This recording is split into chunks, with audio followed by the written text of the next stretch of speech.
Things were tough for Talia and me. It was tough for me to remember when we last had sex. In addition, I couldn't remember the last time we had a heated kiss. About 2 years ago, Talia started saying no to my advances. Our sex lives had been fine before that. Even though it had dropped to 2 or 3 times a week if I was lucky and had a drink, it wasn't terrible at 50. I was 50 years old and Talia was 48. She thought 50 was more like a dentist drill without Novocaine. I told her she was beautiful and wanted her, and she never felt better. It made her very angry. She started to shut me out if I sneaked into her bedroom and talked to her softly. The menopause. Men will definitely find it important, even if women don't see it as important. My love life wasn't put on hold because of it. It made it stand out. Somehow, I was unhappy with my wife after being married for more than 25 years. If I got close to her, she would clench her teeth and growl. I don't know what I said or did. I moved around a lot for more than 2 years and spent most of my nights on the couch. I made a mistake by letting my partner turn our guest room into a sewing room. It didn't look like a good idea to get rid of her. Even though my main goal in the shower was to relax, Talia would often stop me by banging on the bathroom door and screaming so loudly that the neighbors could hear her. "John Spencer, you better not be having sex there. Our water bill is already high, and I'm tired of scrubbing tiles," when our neighbor Mrs. Sanborn walked by me in the hall or lift. She would act like she was going to spit on me and try very hard not to hit someone she clearly thought was a pervert. Mr. Sanborn just looked at me with sadness and a sly smile on his face. This was at the moment I broke. I was really sad. My partner wasn't pleased, and it looked like our neighbors were making them unhappy too. I began looking for information about the split on the computer at work. I was afraid to do this at home because I thought the end of the world might happen. Still, it didn't look good. My partner did not have a job. That being said, I would probably have to pay the rent, and she would probably get alimony. Also, there was a good chance that she would take most of our things, except for the apartment. At least my wife would be able to sleep with me again. Being married saved me money on 2 apartments at least. I'd never have sex again if I married someone else. I couldn't even take a girl to McDonald's for dinner. I was really in trouble. When I woke up, my wife was sitting at the table with 2 glasses of wine and a bottle of wine. She said in a scary voice, "Honey, we need to talk." I wasn't paying attention when Talia started to talk to me. From where this was going, I knew it had to end with sleeping with other men. She wanted to have sex with different men. She wanted to play with new guys, but she couldn't bring herself to sleep with me. What the hell? I saw that she had stopped and was looking at me with interest. As my anger grew, I yelled, "Sorry, Mrs. Sanborn. What the hell am I supposed to do while you're having fun with every swinging man you can find?" Her face showed that she was shocked, and I thought I had hit a nerve. Talia's face turned angry, and she hit the table with both hands before grabbing me.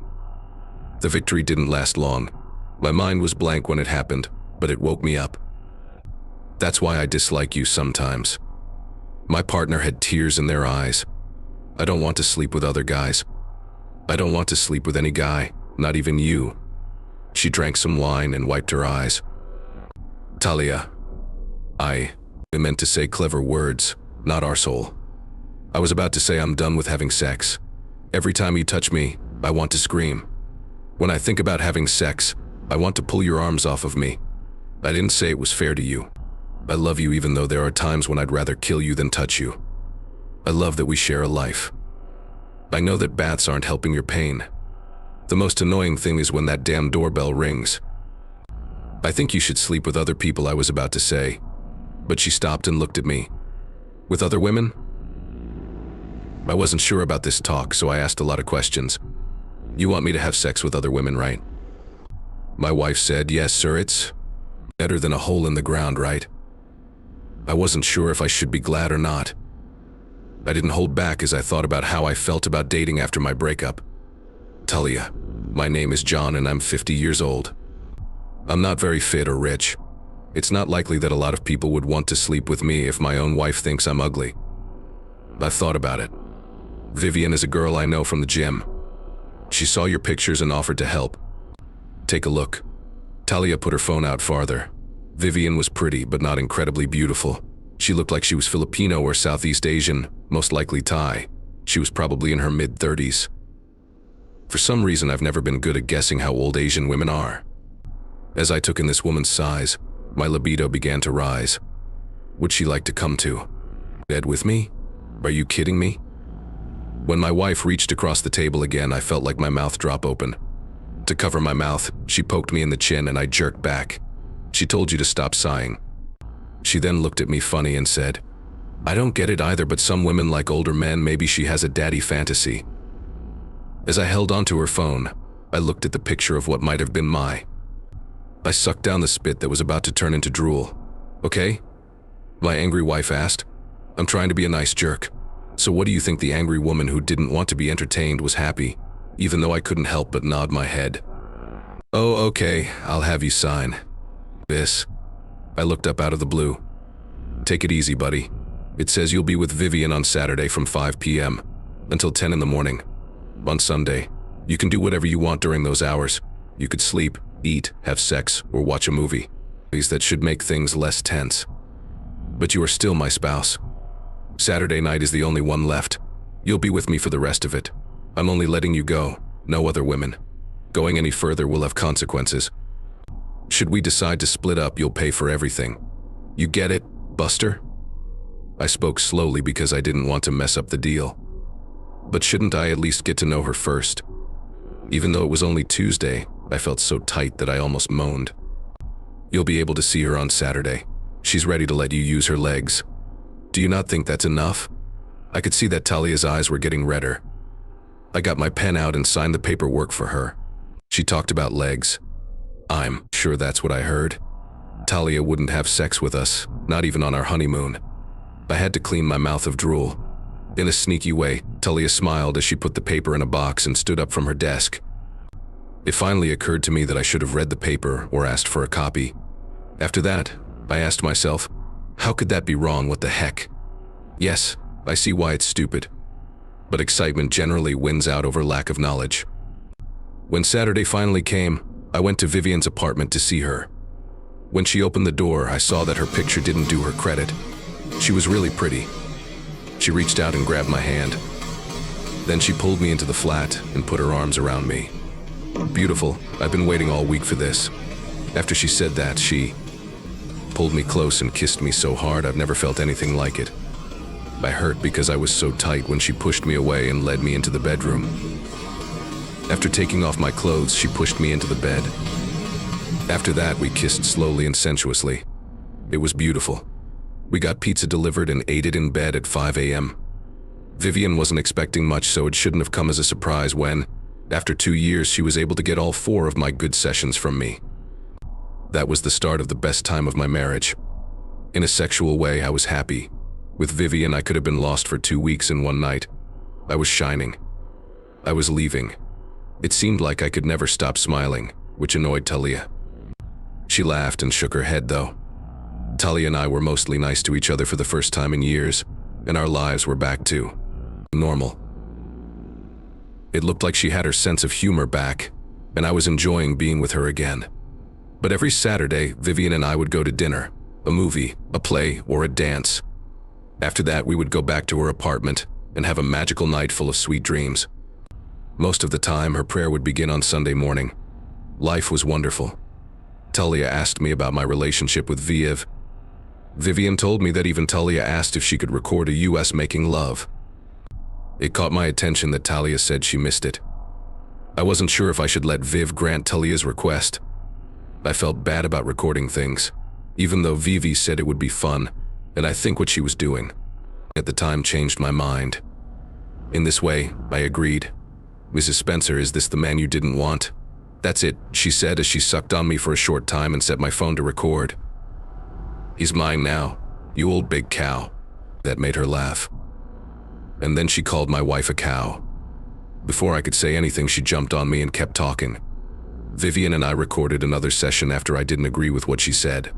She then emailed it to Talia and took out the fat cow.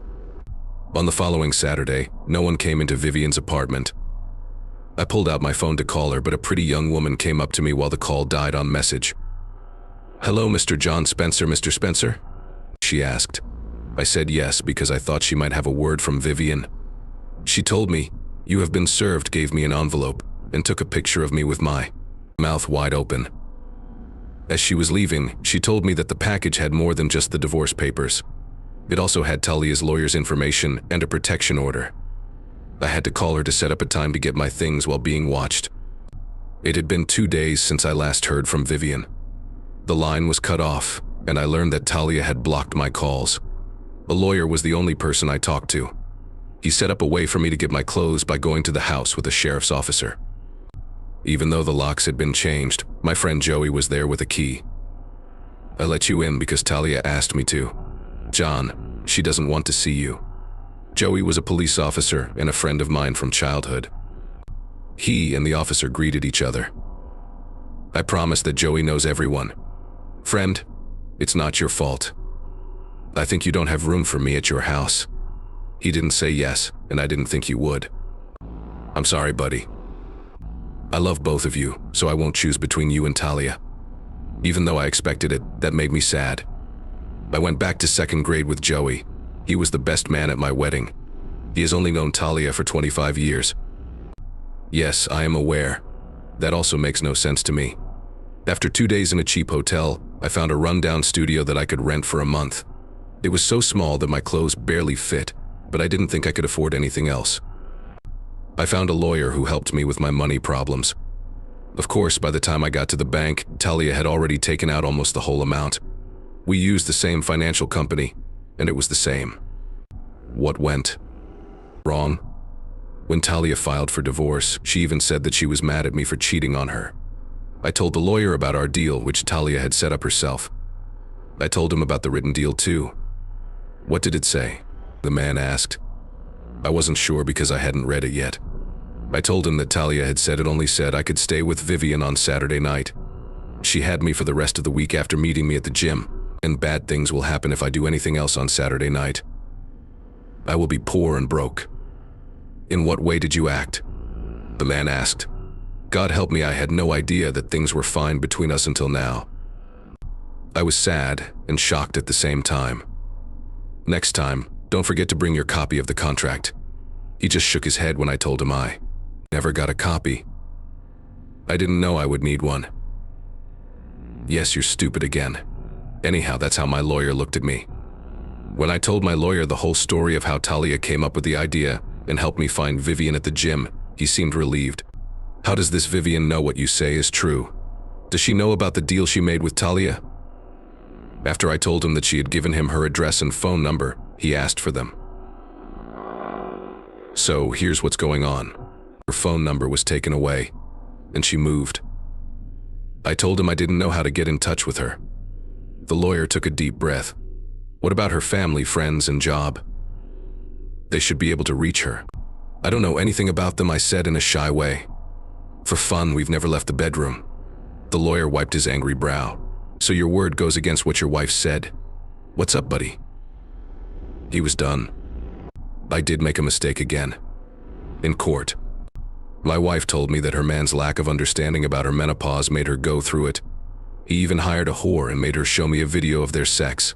Even worse, his young chap called me a old fat cow. The lawyer helped her get through the embarrassing questions.